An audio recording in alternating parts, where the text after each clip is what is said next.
في يوم من أيام الاضطهاد الصعبة، لما دقلديانوس ولع نار الضيق على المسيحيين، كان في راجل اسمه بجوش.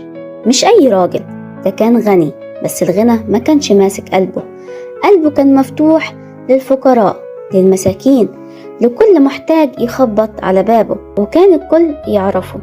بجوش ده راجل رحيم وبيحب ربنا بجد. وفي وسط الأيام دي حصلت حاجة غيرت حياته كلها.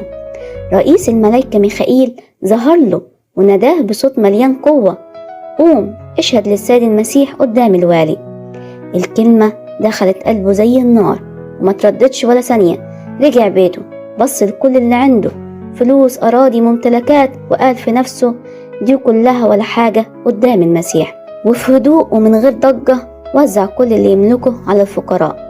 ساب الدنيا ورا ظهره ولبس الإيمان وراح للوالي بنفسه. واقف قدامه رافع راسه وقالها صريحة: أنا مسيحي مؤمن بالسيد المسيح. الوالي ما كانش عايز يخسره، لطفه كلمه بهدوء، حاول يرجعه بالكلام الحلو، لكن بجوش كان ثابت، إيمانه ما تهزش. فالوالي زعل وأمر إنهم يرموه في السجن. ولما الخبر وصل لأمه قلبها اتوجع وجريت عليه. دخلت السجن وبصت له وقالت له بدموع: ليه يا ابني؟ ليه تسيبني كده؟ ليه ما تشاركنيش معاك في إكليل الشهادة؟ الكلمة كسرت قلبه وأخدها في حضنه، وقعدوا الليل كله مع بعض، مش بكاء ولا خوف لكن صلاة. طلبوا من ربنا إن يديها هي كمان إكليل الشهادة.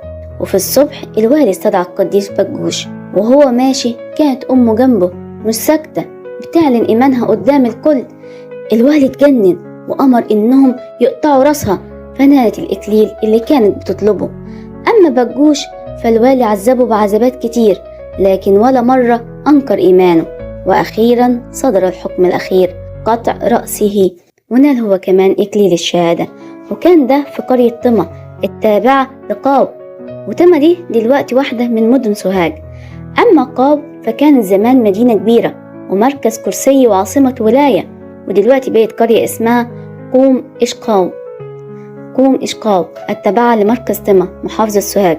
وهي بركة صلوات القديس بجوش وأمه الشهيدة تكون معنا كلنا، آمين.